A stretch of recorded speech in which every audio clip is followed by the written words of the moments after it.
Welcome one, welcome all. Welcome to Recorded Neutral Territory, a Dresden Files chapter-by-chapter reread podcast. Spoilers go all the way through Battleground. I am Adam Ruzzo, and with me, as always, is a confused motel receptionist. It's Brian O'Reilly. Hi, is this the corporate office? So I just had a client come in and ask me for a den. She said she was a PAC member. Is this kind of some promotional tier? All right, so Brian, we're talking about chapters 14, 15, and 16 of Full Moon. This is day number 3 of these books, the second of 3 full moon nights. This is Harry waking up in a motel. Tera has bandaged his wound. He's been asleep for like 12 to 14 hours, and he's sort of recovered. And she brings him to MacFinn. There's an altercation. MacFinn explains his side of the story, and from there, the FBI and the SI officers show up. They scatter. Only Harry and Tera make it out. He calls Susan. She picks them up, and they go back to his apartment to get some items in preparation for the attempt to sneak into the SI offices that happens in future chapters. Brian, what happens when Harry wakes up here? So Harry wakes up in what he quickly surmises is a motel room. And he doesn't immediately feel as though he is in danger. He's in fact been bandaged up. He has been treated. And he engages in a conversation with Tera that kind of very deliberately moves the plot along, which is something that we're going to return to here. But he has this back and forth with Tera, who's asking him to come help MacFinn. And Harry's asking her a bunch of questions about MacFinn and what he's done and what he is. And she doesn't really give him very many answers. No, she in fact says, MacFinn will answer your questions. You must leave this place. And she keeps saying, we have to leave over and over again. She seems very adamant about not trying to answer his questions. Why do you think that is? Tera doesn't seem to think she's capable of relaying MacFinn's story in a way that arouses sufficient sympathy for Harry to want to be on his side. We know that Tera is capable of talking to people in a way that can forge groups. She is, after all, at this point, the leader of the Alphas. But I don't think Tera thinks she's good at arousing pity, those sort of emotions that she might classify as weakness. When Tera can offer strength, when she can offer you a way out, when she can offer you something material, she's capable of getting you to do what she wants. And in fact, she's going to use that in this scene to get what she wants. But she doesn't feel as though she's good at this softer side of communication, of getting people to do things because they like you. Right. And that makes sense if she's not human and she's never really participated in human culture. So that does seem to track with what we know of her in the book so far. But Harry presumably wants the answers that MacFinn will give him. Why does he resist leaving to the point where Tera's only option is to go and threaten him being arrested? Yeah, this really causes me some trouble in this scene. Obviously, Harry is reflexively contrarian at times. That's certainly true of him. But from a plot perspective and from a character perspective, Dresden's beat, if you're an actor playing Dresden, your beat is Kim's dead, horrible things are happening, I want to stop the murders. In every other situation, of course Harry wants you to take him to your leader so he can either fight him and put him down and stop the murderer, or so that he can figure out what's going on. And here he's resisting it, I guess, because he's tired and he decides he doesn't want to move and enter a new situation that could be dangerous without arming himself further. But it doesn't seem to be consistent with how he behaves in earlier chapters in this very book. Yeah, this doesn't really feel like him learning a lesson on being prepared and safety and careful and being careful and not walking into things blind. It feels more like we needed a way for the police to show up later. And so Harry's going to be obstreperous, and that is going to result in Tera calling the police to get him to move. And hey, that is a good excuse for the police to show up later. Which is a little strange to me, right? Because Harry's 6'9", so it's way easier if somebody just calls in, hey, I saw this 6'9" guy getting dragged into a motel room, and, takes hours to make its way up the chain or whatever. But then Murphy hears it and she realizes, oh, that's him, and that's why the police go there. It almost feels to me not like this is plot necessity, but as though Jim is searching for a dramaturgical thing in this scene. He needs there to be conflict. That's what makes good, interesting scenes, when characters want different things and they're in conflict over them. But I feel like the conflict that he's choosing the characters to have doesn't work with what they both want. Tera doesn't want the police anywhere near MacFinn, but she's calling them. And Harry wants answers and he wants to stop the killer, but he's not jumping out of his chair to go see MacFinn. It almost makes more sense if they'd reverse it. Yeah, that's true. This is going to be a trend in today's episode. There are issues that we have with Full Moon that we think might be the reason that other people rank it fairly low. And I want to preface all of this by saying we enjoy Full Moon. It's not our favorite book, but it's still an enjoyable read, especially the first time through. I don't remember hating it when I read it through. It certainly kept me interested in the series enough to continue reading when I read through it the first time. Keep that in mind when we go on to critique this chapter or the next chapter and the flaws that we find there. We're doing this with a ton of hindsight, and we don't mean to come down too harshly. No, I think it's important for us to say that, I don't know if you feel this way, Adam, but there were parts of this book where I thought to myself as I was reading them, wow, that was really good. That was better than I remembered. He's really executing this scene very well, this trope very well. This is a very good noir way to move the plot along, even though this is a more magical story than Stormfront is in a lot of ways. It's just that I think in this middle portion of the book, Jim knew the set pieces he wanted to have and worked backwards from that a little bit, and therefore it is on reread at points a little clunky simply from a literary perspective, and I don't blame him for this. It was the second book he ever wrote, and presumably he probably wrote it more quickly than the first one.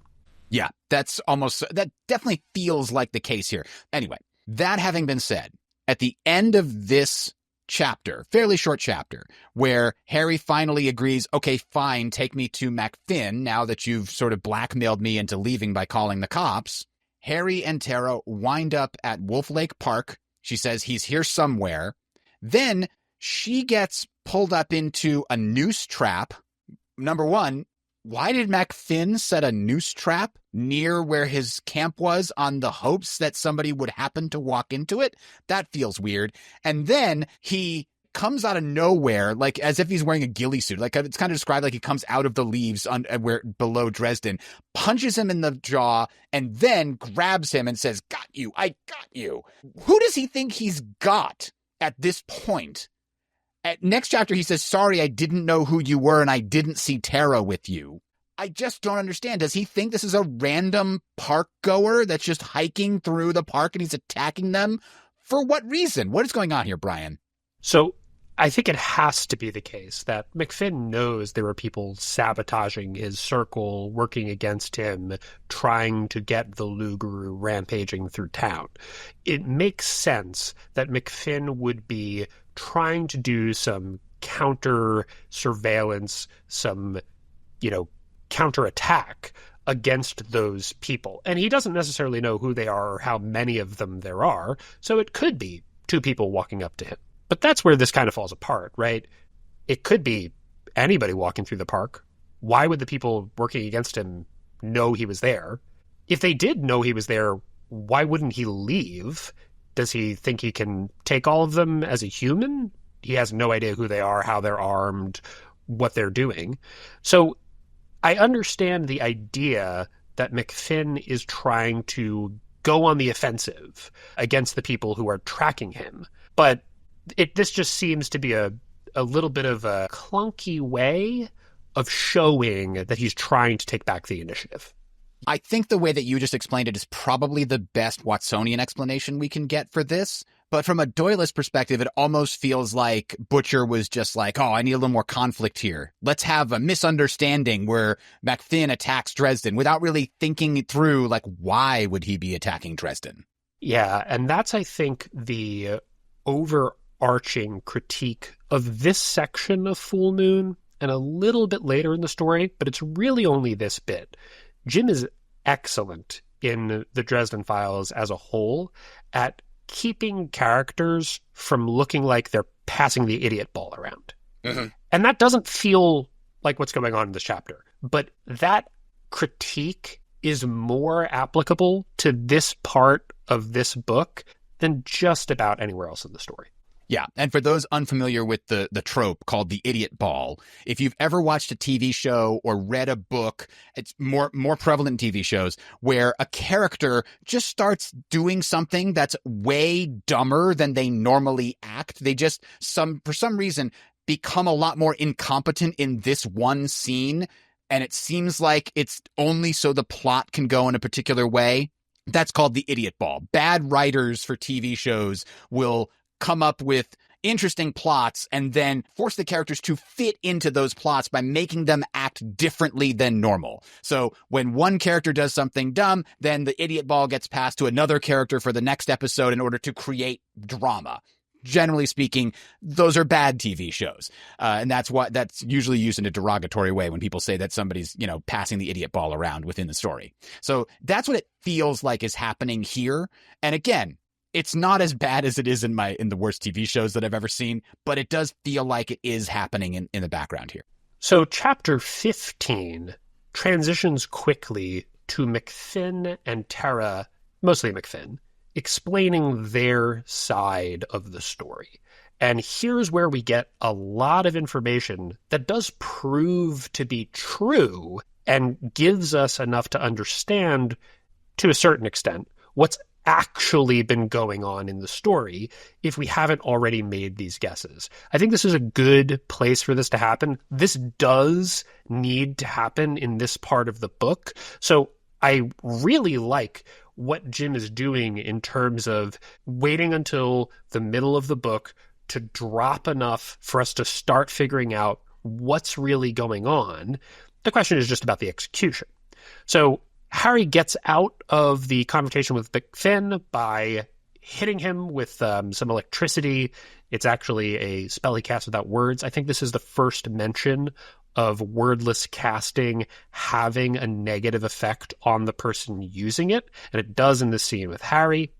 And then he and MacFinn get to talking, and MacFinn goes over his side of the story. Yeah, so first, there's just a sort of list of facts that MacFinn explains. He didn't mean to kill Kim. The curse fully takes control when it comes on him, and he has no way, he doesn't even really remember much of what happens when he's the beast. He just remembers pieces of what happened. Then Harry interrogates MacFinn about how he learned about Kim Delaney. Oh, they met through her activist functions, and she offered to help. Then he learns that someone broke MacFinn's circle the previous month before moonrise. MacFinn could not have killed Marcone's business partner because that happened the night after the full moon the previous night. And MacFinn insists that he made sure he was somewhere way away from people during the actual full moon the previous month, so he was not responsible for any of those killings.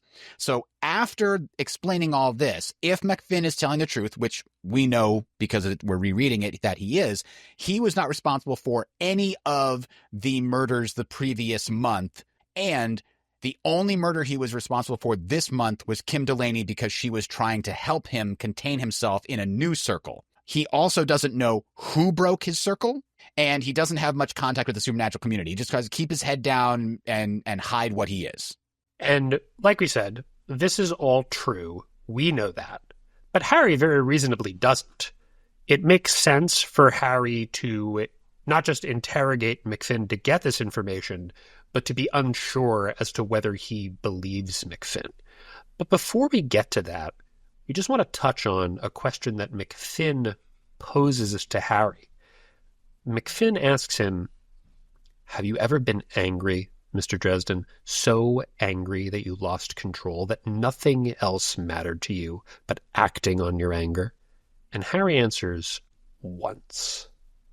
What's he talking about, Adam? So there's a couple things that come to mind.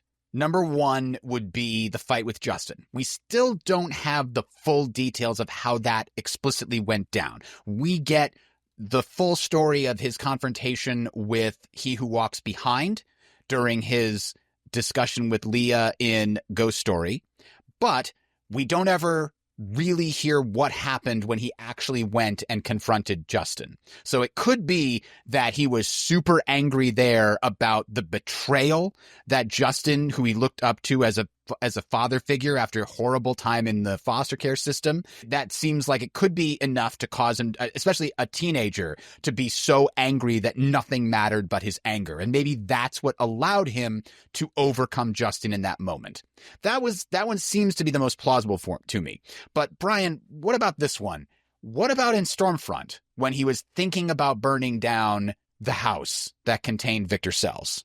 So he's definitely angry enough that nothing else might matter to him.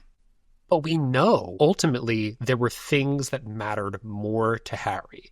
His soul, his responsibility to use magic properly as a wizard, his sense of right and wrong, his mother's amulet. We know there were things that mattered more to him than his anger in that moment. But I think that you're correct to bring it up, because what does that moment actually reflect on?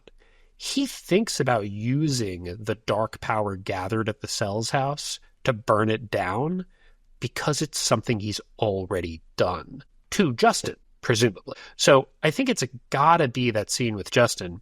And I want to highlight this for people who were on the Justin is Cowl bandwagon. We don't get a direct picture of that engagement. The conversation that Harry and Elaine have in Summer Night doesn't actually go up to the moment of Harry's return. And we know that Harry, if this is correct, was blindingly angry during that confrontation. So if Harry missed something that allowed Justin to survive it, this is a clue as to why. He was so angry he couldn't even think straight. And from a Doylist perspective, the author isn't even giving us the details on how it went down. Yeah, I kind of expect that we may get those in the future, but we might not. It might just be one of those things that we're allowed to speculate about and imagine how it happened in our own head. So the next question I had for you, we know that Kim was trying to contain MacFinn in a new circle that she created based on what little information Harry was able to give her. We know that didn't work. We know that MacFinn used his greater summoning circle with all the gems and gold and silver that was in his basement that had been broken. But before it was broken, Brian, who powered that circle? So there's a couple easy answers, and for various reasons, they're a little unsatisfying. The first answer is MacFinn did. Doesn't take a lot of power to close a circle.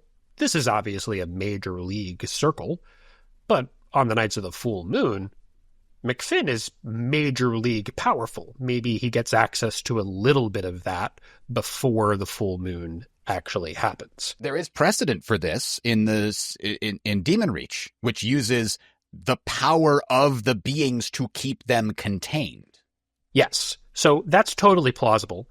It's a little odd in this instance, though, because not only would MacFinn be using the power of the beast to chain it, he'd also be literally using the beast to chain itself. MacFinn would be the person whose will was powering the circle, and then he would transform into the monster that was trying to get out of the circle. Yeah, it doesn't map one-to-one with Demon Reach, because Demon Reach is a construct that is sucking power out of the prisoners to keep them contained. MacFinn doing it by himself wouldn't have the same effect, but one could argue that maybe the actual circle that he's using is the construct. Maybe it's not just a circle, it's a piece of magical gear, in the same way that Harry's blasting rod or his belt buckle or any of those things are designed to work in a very specific way. Maybe it channels the power in a way. I could see that being the explanation. It's not my favorite. Yeah, and I think it's important that you brought that up, the idea that the circle itself is so impressive, that it's capable of doing some pretty cool stuff in terms of forming this barrier, it could be that anybody could close this circle. Anybody with any amount of will, you put a drop in this thing, it's so efficient, it's so well made, that's why it needs all these incredible materials, that MacFinn, since he was growing up, he's had an Alfred Pennyworth, he's had a butler who was sworn to secrecy, who would always power the circle and lock him in at night. So that's possible too. It could be that he's always had a person doing this, and it doesn't really matter who that person is, because the circle's so impressive. But in that case, where did the circle come from? Because the story that he gives here is that the curse basically took hold on him when he went to Vietnam. Like, the first time he changed, he slaughtered everybody around him in like a 2-mile radius. And like, he was the only member of his squad that survived or something. So that suggests that he didn't learn about the curse from like his father or something like that. That's how I've originally thought of, like, okay, maybe this circle is something that an ancestor had put together. His ancestor found a shaman or a wizard that was willing to help, and they put together this great device, and it's been passed down through the generations. But the way he tells it here is suddenly he realized that he was cursed when he came back from Vietnam. So that puts the kibosh to that idea, which means that the circle is something that is more recent, something that has happened in his lifetime. At least that's the way that I interpret this. I think that's a more plausible reading, honestly. But just to do the counterfactual, it's possible that the reason MacFinn is surprised by the curse in Vietnam is because his father died unexpectedly while he was in Vietnam. You know, he had a heart attack at 45 or whatever. Yeah, and then it transferred to him suddenly, and maybe he was like, "Oh, I'll tell him when I'm in my 60s." He keeps putting it off. Like, "I'll tell him when he gets back. I'll tell him this." That's entirely plausible. But if it's not that, then it's something that MacFinn had to figure out a way to design since he's come back from Vietnam. This actually creates a whole host of questions. How did MacFinn make all this money and maintain any family money he had if he was uncontrollably turning into a wolf for several days out of the month? Seems like it would be difficult to keep a business schedule. And he claims to not have much contact with the supernatural community, so how is he going to find somebody to design this thing for him? Which leads to the next possibility, which is that this is all Tera West, baby. Tera West does have contact with the supernatural community. We don't know to what extent, but listens to Wind, knows her. Yeah. So she has the resources to throw something like this together in terms of the magical complexity if she can tap that friendship. She also might be the one powering it. We know that Tera is at least a minor talent because she can transform into a human or a wolf or, whatever exactly her deal is. And we speculated that she's quite a bit more than that. So it's possible that she got help to design the circle or was capable of doing it on her own, and that she's been with MacFinn for quite a long time, and she's been powering up the circle for him every time. Yeah, that to me feels right compared to the other ones. It has fewer questions. It's kind of the Occam's razor answer, in my opinion. And it gives a good reason why MacFinn would never doubt her loyalty, because Tera has been the only person keeping the Luguru under control from his perspective. Yeah, absolutely. So now we know, in this chapter, they don't know who broke the circle, right? There's speculation. Harry thinks it's some gangsters broke MacFinn's circle to cover up their own killings, and they used like wolf motifs or something. Now, we know it's the FBI that did it to cover up their killings. How did the FBI know about the curse on MacFinn? This is really interesting. It's possible that Denton was able to piece together what and who MacFinn was by his access to crime statistics, his awareness of the existence of werewolves. He could have figured it out. But, Adam, you found a really strong reason to believe that that's not what happened.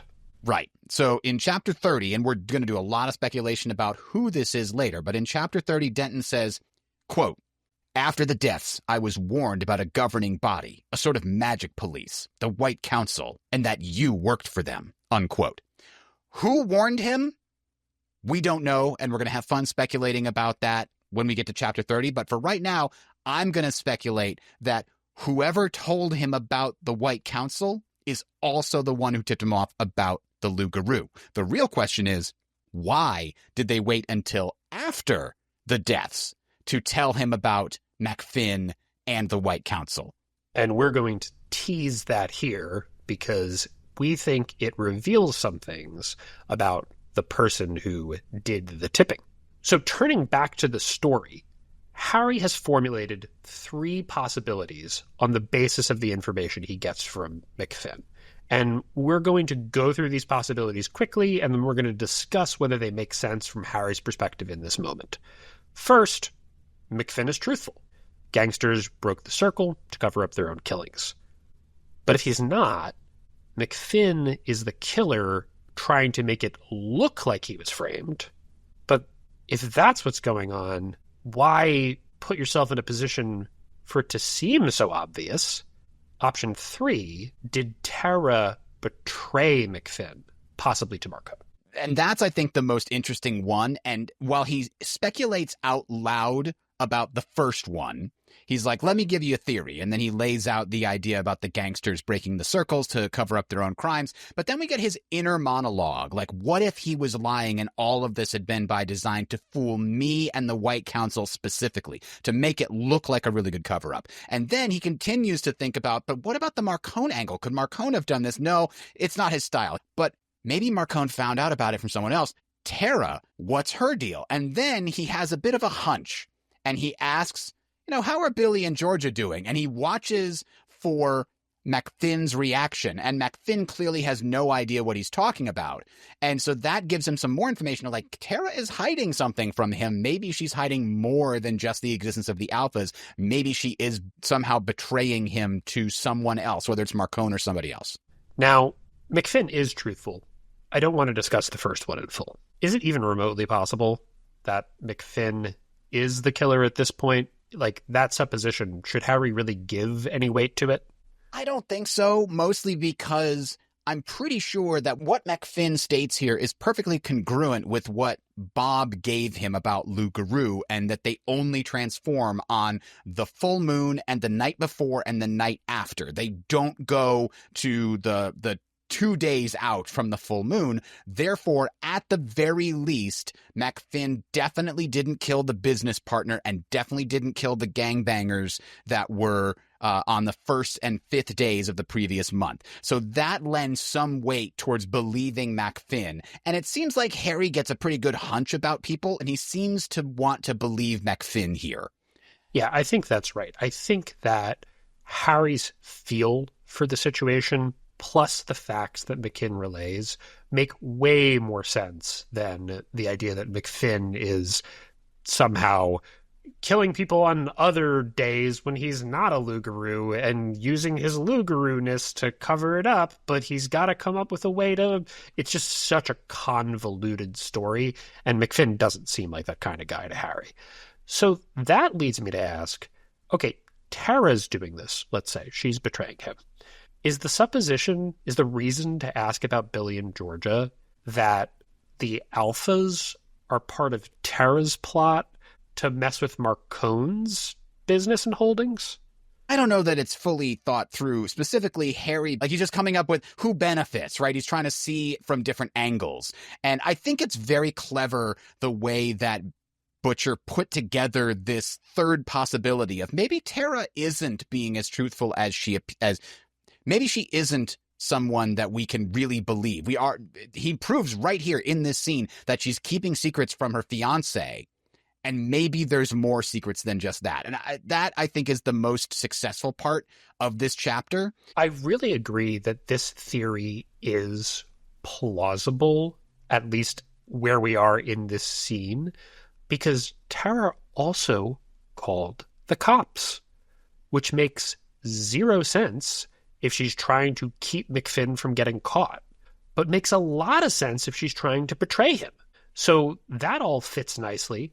I wish, honestly, if we were going to do it all this way, we let this one breathe a little bit more, because I feel like this is a good smokescreen that we could develop a little more here that would make the following scenes with Tera have a little innate tension that would heighten their sort of literary weight. And I think that not developing it takes away from what is a really good potential red herring for the readers, fits nicely into your femme fatale noir tropes. So I think this is really good. My only criticism of it is I wish we got to play it out just a little further. So after this conversation, right when it's wrapping up, the cops show up. Specifically, they hear Murphy and Carmichael talking as they sweep through the woods, and we hear, quote, "If we hadn't got that report about the West woman in the hotel room, we wouldn't be here," unquote. That's Carmichael, and that confirms that Tera was not bluffing when she told Harry that she called the cops, which is an interesting note. Like you pointed out, we know with our reread knowledge that she didn't want him to be arrested. So why did she actually call the cops? And I think this might be another example of Tera just not understanding human society, human concepts, and like bluffing is a human cultural thing. Like she wouldn't think to bluff because that's just not something that she can compute with who she is. Right. And this is part of that critique of characters not necessarily acting in line with their main motivation. Tera's main motivation is the safety of her fiancé. So even if she doesn't understand bluffing, she shouldn't call the cops. She should have found another way to convince Harry to leave. So this is, I think, well done, honestly, the slight red herring here. And it's a good transition to a bit of a chase dynamic in the scene. But it happens very rapidly. And there's other things that took up a little air in this chapter that could have been used to fill that notion out a little more. We have some issues with this chapter in the context of this book. Adam, what's the deal with MacFinn tackling Harry on top of everything else that's happened? Yeah, so Carmichael, Murphy show up, Harry, Tera, and MacFinn decide to split up. They run away, and that's the end of chapter 15. Now, I do have some problems with this chapter and some other problems with this book. We kind of touched on them a little bit so far, but let me talk about one that we haven't touched on. Brian, as you may know, I use the handle Bridger online, named after Nathan Bridger, a character from the short-lived TV show Sequest DSV back in the 90s. Now, in all my other podcasts, I used this handle, and there's a segment from those podcasts that I have refrained from bringing back to this one because it didn't yet seem appropriate. Well, Brian, it is now time to bring back that segment. Because, Jim, yes, I'm talking to you now, Jim. We've identified a few small problems in Full Moon, but this chapter 15, it takes the cake. It frustrates me, and when I get frustrated, I have to vent. And when I vent, it's called a Bridger rant. That's right. You see, Jim, I know that Harry has got to take a beating for it to feel authentic. This kid, Harry, at this point, he's pretty bad at being both a wizard and an investigator. I get it. So for him to come out on top, we expect he's going to have to get beat up a bit. But you overdo it here, Jim. This book has too many injuries for me to take it seriously. It breaks me out of my suspension of disbelief, Jim. Let's just examine what he's had to deal with so far up to chapter 15. First, Tera knocks him down in the dark in the department store to prevent him from following the alphas. Then, 2 minutes later, Murphy knocks him down. Then he gets socked in the jaw by Murphy twice when she arrests him. Next, he gets shot in the shoulder, falls down again, and passes out while using the last of his energy to cast magic to help him escape. Then, he gets punched in the jaw again, this time by MacFinn, who knocks him down again. If you're keeping count at home, you know that this is the third time he's been clocked in the jaw and the fourth time he's been knocked to the ground. You think a guy who's 6'9" is going to hit the ground lightly? No, he's coming away with compounding bruises every time. Next, MacFinn chokes him almost completely out and forces him to cast wordless magic, which puts its own toll on his body. Then Tera thinks he's killed MacFinn, so he has to expend the last of his energy, flinging her away in a tornado. This is the amount of damage he might take over the course of an entire early book. But we haven't even gotten to the Lugaroo fight at the station, the 2 fights with the street wolves, the second Lugaroo fight, or the fight with the FBI agent. Did I mention he's also had to deal with the stress of Murphy's distrust, blaming himself for Kim's death, watching a bunch of his cop friends die, and using the last of his magic for the 3rd time against the street wolves? That stresses him out so much, he can't use magic for the rest of the book. It's just too much, Jim. This is where you went too far. This is, I think, one of the unspoken reasons that people don't like this book as much. Harry takes it on the chin, literally too many times. The simplest and lightest touch to fix this would be to take out the unnecessary conflict in this specific chapter. Why the hell is MacFinn just randomly assaulting strangers in the park? It makes no sense. It doesn't add anything important to the story or his character. Just don't have that misunderstanding. Have them find MacFinn and have the conversation, but you don't need all that extra stress and expenditure of energy and Harry getting beat up again. It's completely unnecessary, and it's too much pain for my boy Harry. He needs a break. And I want to mention 2 things seriously in tune with your rant as critiques.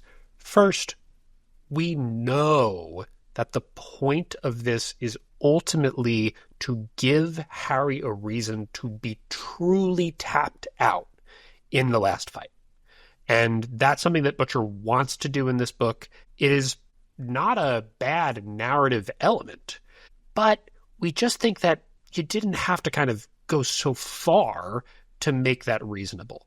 And 2, we've already demonstrated, I think, a way we could have had an alternative conflict in this scene, not a physical one, but a mental and emotional one that puts Tera across the axis from Harry and MacFinn in the middle trying to figure out what's going on.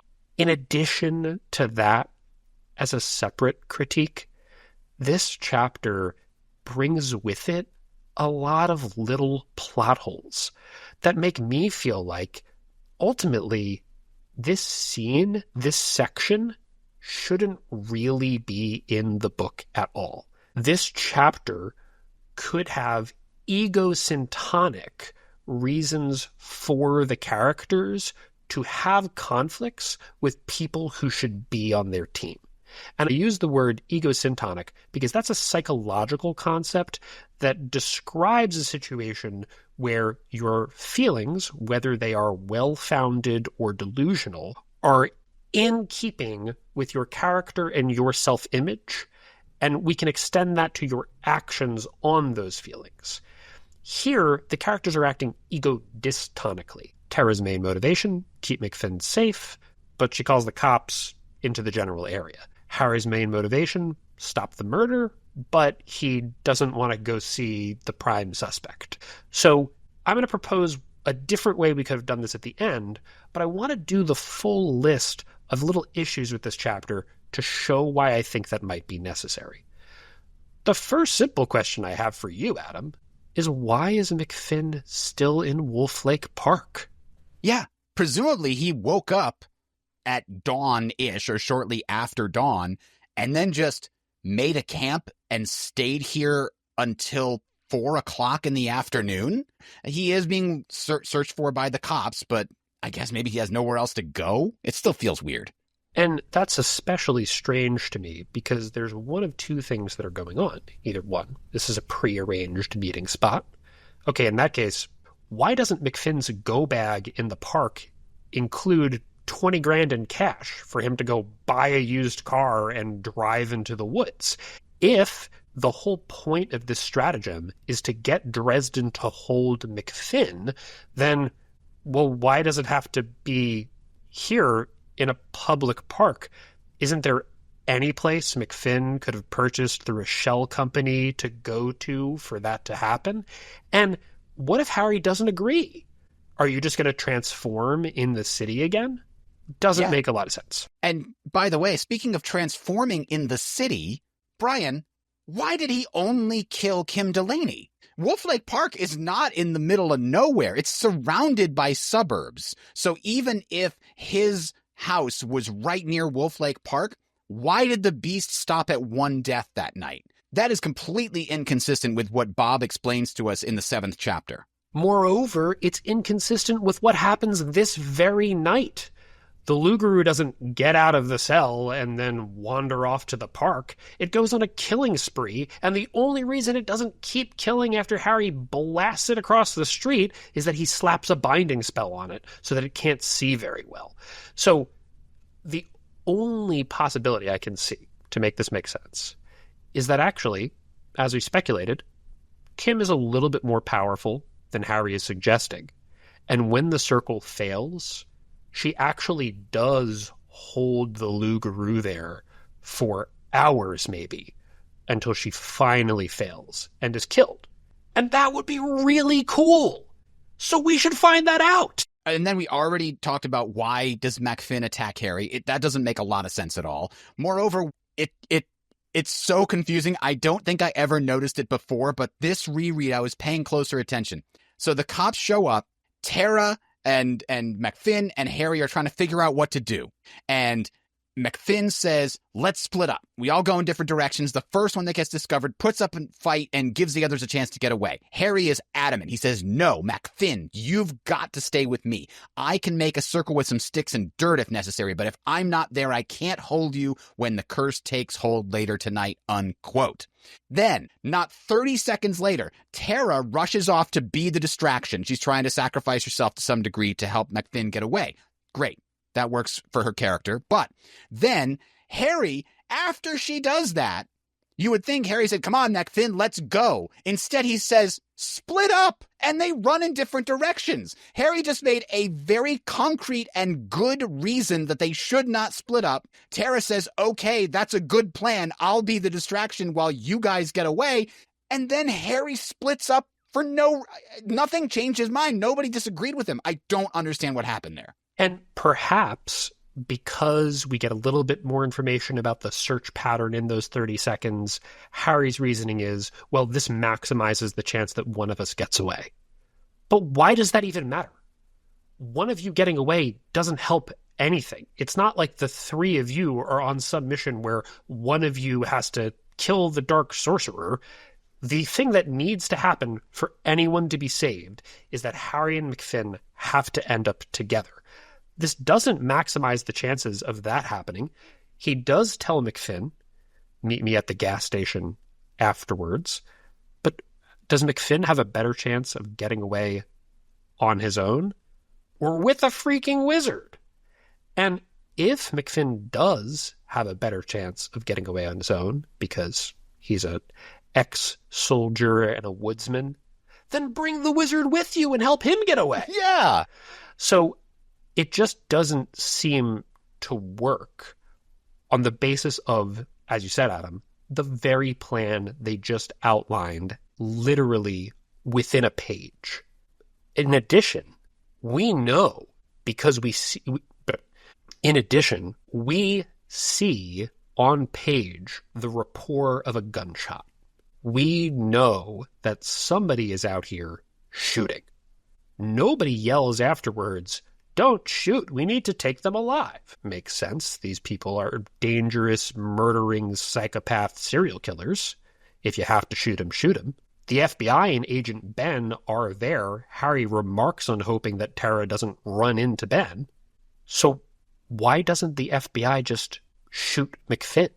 Yeah, that's because they immediately start shooting at Tera when they see her. And we know that it's not Murphy that catches MacFinn because in the next chapter, when Tera shows up at the gas station, she says the federal people have him. They took him away. And then it's made clear that Murphy caught up to them and insisted that they go downtown to the SI precinct. But that means that Denton's crew, for some reason, started shooting at the first thing they saw, but then didn't shoot and kill MacFinn when they did catch up to him. Here's my only counter-argument to this, Brian. MacFinn can't be killed except with inherited silver, or at least the Lugaroo can't. So maybe they did shoot at him and it just healed? I don't know. That's the only thing I can possibly think of. That's certainly a possibility, but the other alternative is that they wanted to take him alive, which seems really bizarre. Because you do want MacFinn to be your supernatural patsy for the White Council, which means that people do need to know he was on the scene. But do you want to bring down the mortal authorities in the worst werewolf incident in hundreds of years by turning him loose in downtown Chicago and draw the eyes of the entire White Council? It seems to run counter of their motive to quietly pin it on him. Now, to be fair, it's made clear in the next chapter that the Federals resisted Murphy wanting to bring him downtown. So obviously Denton wanted to get him away, but because Murphy had more people and more guns, MacFinn went with her. And maybe he had some other plan for MacFinn that we have no access to, and it made total sense. But if he did, again, that's really cool. Tell us what it was. Yeah. Okay. So that's basically the end of chapter 15. Let's jump into chapter 16. There's not a lot that happens in this chapter. Harry meets at the gas station with Tera. She calls Susan. Susan comes in her car to pick them up. Now, there is a little bit of uncertainty at the start of this whether Susan is going to come and help Harry. When Harry says, "Will you help?" she then says, quote, "I don't know, Harry. I don't know what's going on. I don't want to get in any trouble," unquote. And then Harry goes on to suggest that it's going to be quite a story. Hey, hey, hint, hint, one nudge, nudge. And that causes her to say, yeah, I would have come to get you anyway, you bastard. So let me ask you, Brian, is that true? If Harry hadn't dropped the hint about offering her a story, was she going to come and help him out anyway? I'm going to give the answer that every good lawyer gives whenever a client asks them anything. It depends. I think the actual reason that Susan is hesitant is that she's actually worried that maybe Harry did something bad. I don't believe that Susan thinks that that's consistent with Harry's character, or it's something she expects of him, or that it's something that she seriously thinks he wouldn't be able to explain at all. But I think that Susan is smart enough to realize that she hasn't known this guy for that long, and maybe there's a side to him that she hasn't seen, and he has to do something to clear the bar of keeping the trust that he's earned, even though he's basically wanted for murder and resisting arrest at this point. Yeah, she's looking for reassurance at this point, and instead Harry's dropping hints about feeding her a story to try to appeal to her avarice in advancing her career, instead of just being honest with her and saying, listen, I know you've heard some things. It's not what it sounds like. Now, I don't think that that's a terrible way to do this, because we do want to know that Susan is very ambitious. It's a big part of her character, and it's ultimately a tragic flaw that compromises her ability to remain alive as a mortal. But I wish, again, we just had a little more here, because I like this dialogue, actually. I think that Susan's reaction, which of course we can't get, it's a first-person narrator, but her internal reaction on the other side of the phone is, he's making a joke. Harry is making a joke because he knows he didn't do anything that he considers wrong, and he's exactly the guy I think he is. That plays out with her teasing response and her reassurance that she would have come to get him anyway. She's saying, I do believe you, I do trust you. If Harry reflected on that a little bit, that yes, Susan is very ambitious, but what she just showed is that she trusts me when I give her the reassurance she needs, it would spotlight tragically what happens in the next book and make her character more fully developed.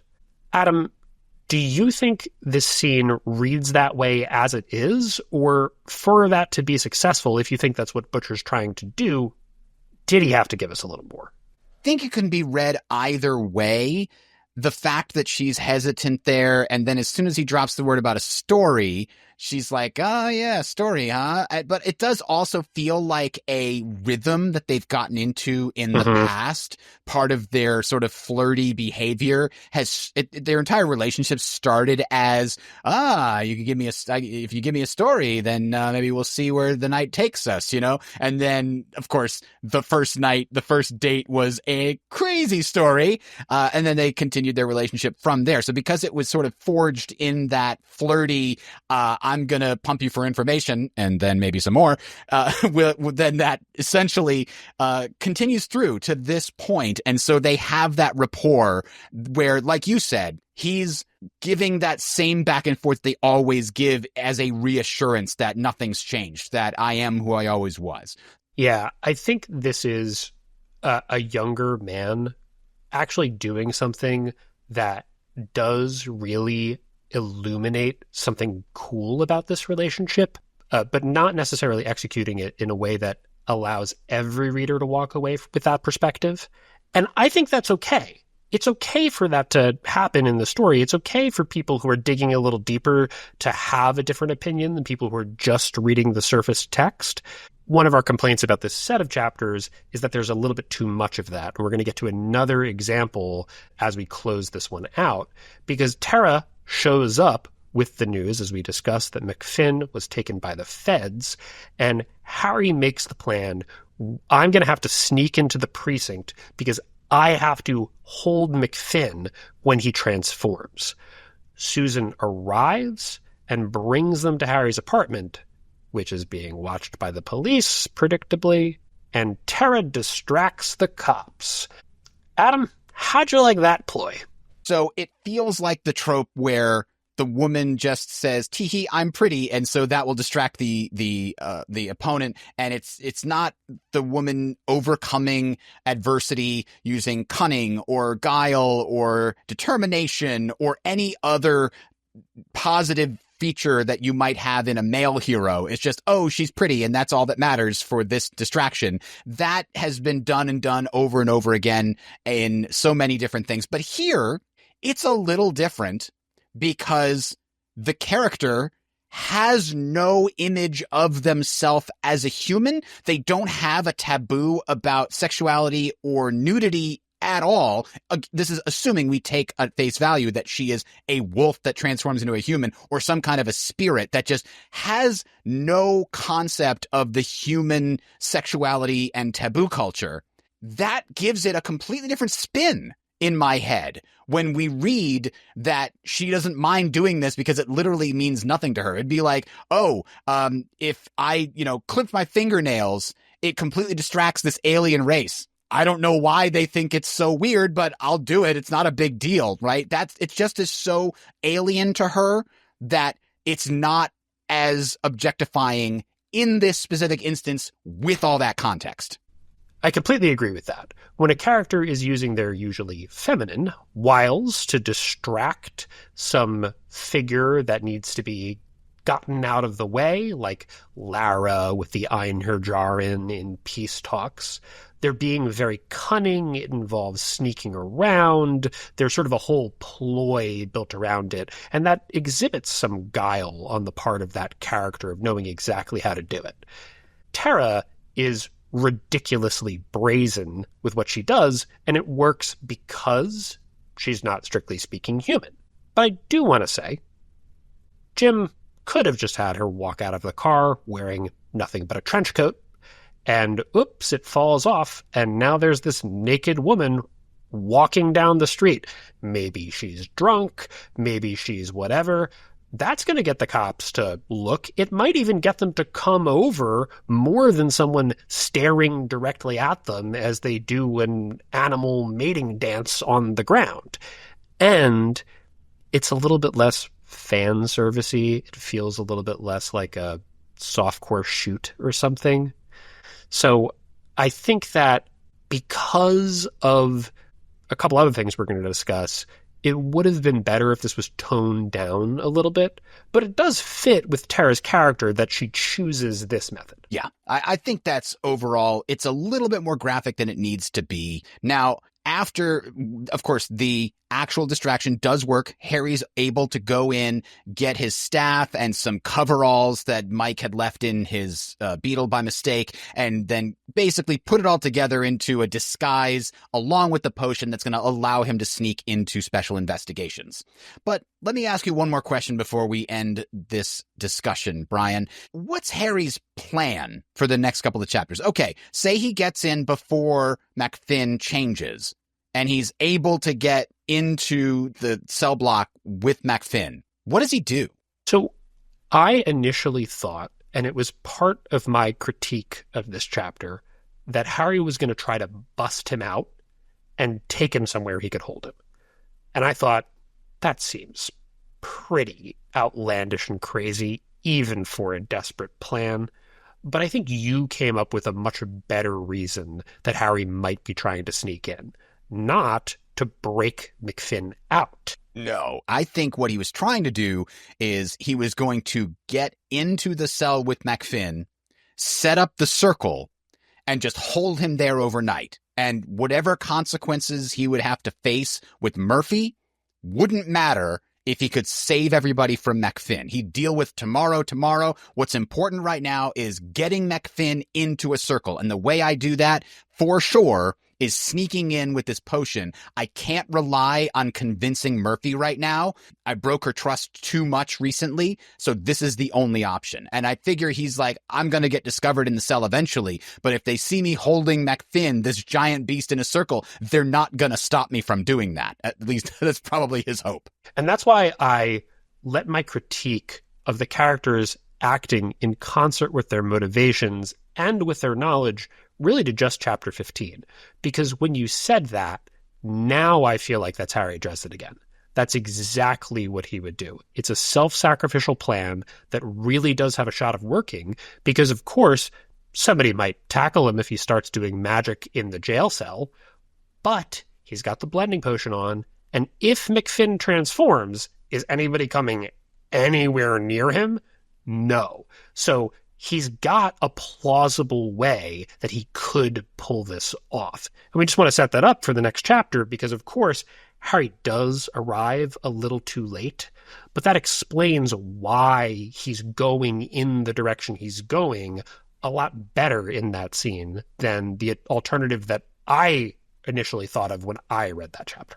Okay. So next week's chapter, 17 through 19, it's the entire fight in the special investigations, the infiltration, the actual fight, that all takes place there. And so we'll be doing that next time. But for now, we've got our question for Bob. Bob, something that has been bugging me since Harry tried to soul gaze Tera is who is eligible for a soul gaze anyway? I feel like it should work on her. The problem is Bob isn't going to make it this week either. He's doing his yearly reread of Twilight. Well, I understand why that would be important to him, so it's honestly a better excuse than usual. Do you think he's Team Edward or Team Jacob? For the purposes of this episode, I think it's Team Jacob. I think that makes sense. All right. So we asked this question. We had some good answers from the Reddit. The main answer was, in order to soul gaze, the being you're soul gazing with must have a soul. That is obviously a very straightforward question, but then it raises the question, what does it mean to have a soul? And are there any creatures that have souls that are not human or not mortal? And so we dive into that. So Green Tea and Samaldin both kind of expounded on this idea. But there was also the question of the biggest outlier of all the soul gazes Harry ever does is the Kraken in Peace Talks. What is the deal there, Brian? So there's a few potential reasons Harry could be soul gazing the Kraken, even though it seems like an outlier. One reason, which is what I just believed, I thought it was basically canon, is that the Kraken is just a human. The same way that the huntsman that Harry fights in the beginning of Battleground, we think are people who the Fomor have turned into these mythological, terrifying beings. The Kraken is a person who they have transmorgified and tormented into being this horrible creature. And that's why you can soul gaze it. It's a person inside there. Yeah, that's a horrifying thought. It certainly reminds us of Rasmussen, where Harry soul gazes him in Death Masks, and we get to see the human soul that's kind of trapped within the Denarian frame. And that looked like also a form of torture. But we know that technically those humans can give up the coin. So they're kind of doing it on their free will, whereas the Kraken is 100% trapped in there and cannot get out of their own accord, I'm sure. Now, you saw another possible answer to this that you liked and that maybe consider something that I think is also plausible and is a little different. Yeah, Electric Turtles came up with the idea that what if the Kraken of mythological history that we have was once like a sailor that was cursed by Poseidon, like he offended Poseidon somehow, so he was cursed to turn into the Kraken. And the Fomor just like recruited him, just like got him to join their side somehow, whether magically compelling or some other method, just got him to join them. And that was an interesting idea too. Like, so the Kraken isn't someone that the Fomor transmorgified. It's an existing thing out in the oceans for hundreds of years, cursed by Poseidon or some other god or entity, similar to the Lugaroo. But in this case, the Fomor just got him on their side. And I do really like that idea because it sort of makes it that the Fomor really are assembling the team when it comes to the baddies who are showing up. It's not just there's the Fomor and the people they turned. It really is all of the beings that have been driven underground taking this opportunity to try to get their place in the sun back. Rev sent an email posing a different idea. What if who you can soul gaze can change? Now, Harry doesn't soul gaze the Kraken until after he's the Winter Knight.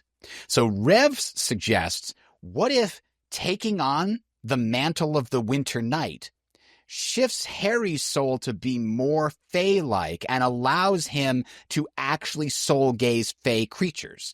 We have not seen him try to soul gaze anyone like Leah or the Queens or Sarissa or anybody else in the Fae courts since becoming the Winter Knight. At least I can't remember that he has. So Rev is basically positing maybe he can soul gaze them now, that because he's the Winter Knight, who he can soul gaze has changed. And maybe the same thing is true of Molly. Now that she's the Winter Lady, she can soul gaze Winter or other Fae.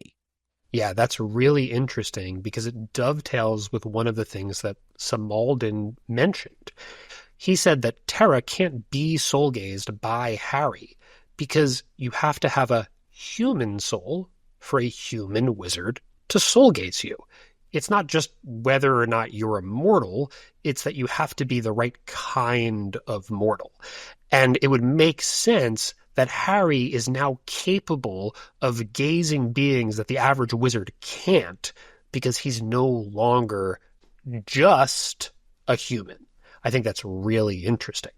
Now, this raises kind of a whole other question because a lot of people said some variations of they have to have a soul, and that's sort of begging the question. Of course they do. It's a soul gaze. You're seeing a soul.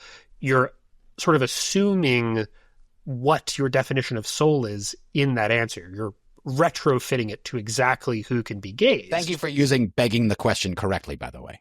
As an LSAT tutor, I am forced to learn all my logical fallacies.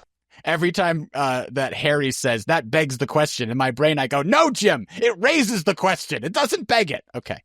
So in addition to that, right, people said, well, it has to be a mortal soul. But if Harry's on-page supposition is correct, and Tera is a wolf were or a were-human, or however you want to do it, well, that would still make her immortal. She's not immortal just because she's a wolf. You should be able to soul gaze Mouse and Mr. and Tera and anyone who has a fixed lifespan. But that doesn't seem to be a reflection of what's on the page, which is why that human soul idea is tempting.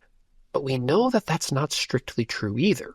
So that brings us to Thomas. We know that Harry is able to soul gaze Thomas and presumably other White Court vampires, especially before they fully turned Like, for example, if he had tried to soul gaze Inari in Blood Rites before she had become a vampire, presumably he would be able to soul gaze her with no issue at all. And the same is probably true of most vampires after they turn, since we know that Thomas is able to do it. There was some speculation in the thread that maybe if a vampire like fully gave themselves over to their hunger, the way that kind of Madeline does, then maybe that means that they lose access to the soul. We don't have any evidence of that, but it's an interesting thing to speculate about. But I think the important thing there is you can come up with a rejoinder, well, that is still a mortal soul. It's just got something attached to it. Yeah. Well, strictly speaking, it's not mortal anymore. It is still human, but in that case, shouldn't you be able to soul gaze other humans plus, so to speak? And there are a lot of those in the series. That raises the question of, are forest people humans plus? Are they mortal? Could you soul gaze River Shoulders?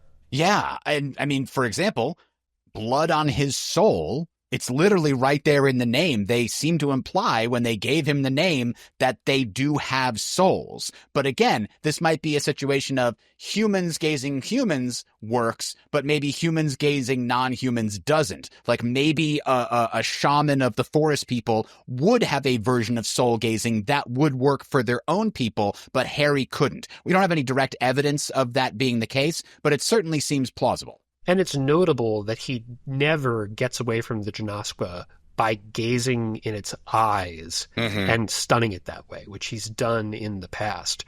He clearly does have enough of a soul to give it up to the coin. I don't think that you could take up the coin if you didn't have some kind of a soul. I feel like you've got to sell your soul to the devil, right? Yeah, and it's not only just the soul, too. We know that the Denarians are all about free will, right? To the exclusion of like what the white god is trying to say. The angels should have no free will. Uriel doesn't have free will, just has to live by all these special rules. And the fallen angels are like, no, we want freedom. That's what we're fighting for, as Nicodemus explains in a couple of different books. So that means that if you're able to pick up a coin, you must have some amount of free will, right? That seems to logically follow. Now, I think that's certainly true, and a lot of people brought up the extent to which whether or not you have free will comports with whether or not you have a soul. But I think that it's not such an easy answer, because as far as we know, every being in the Dresden Files has free will, depending on exactly how you define it, in some degree or another. If an angel can choose to fall, they have free will. Right. It's just consequences of that choice, but that still means they can make the choice. And we know that Mab is constrained by her position and how she can act, but Mab is definitely making decisions based on her preferences for how things turn out that seem like they might be independent of just what is required of her role. Mother Winter calls her a romantic because she won't just kill Maeve. She has to have Harry do it. There appears to be a degree of choice in how even Mab acts that doesn't allow us to simply declare beings of a certain level of power don't have free will anymore. And if whether or not you have free will binary isn't the definition of when you lose your soul, because it's a system of degrees, then what can you soul gaze? Adam, do you think you could soul gaze a red court vampire?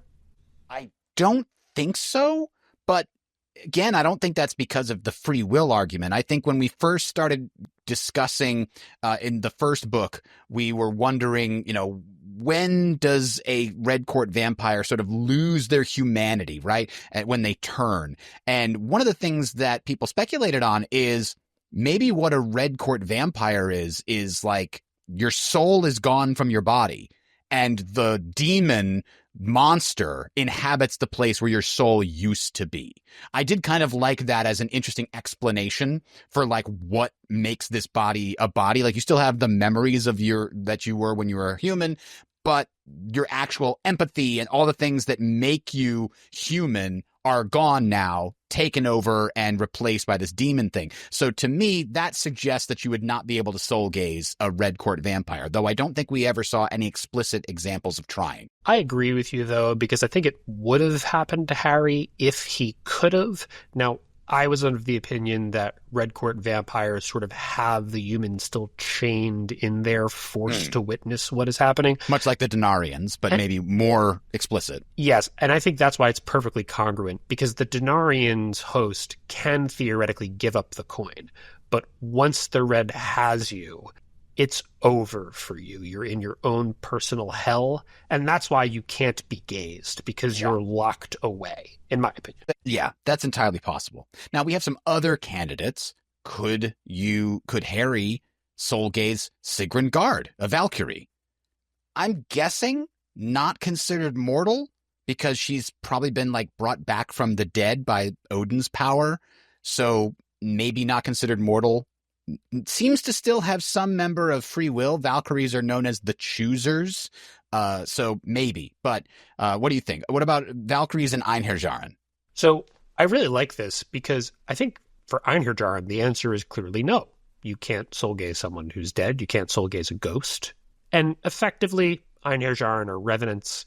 They're ghosts that still have a flesh body they can walk around in. As far as I'm concerned, I'm oversimplifying, but you can't soul gaze an Einherjaren.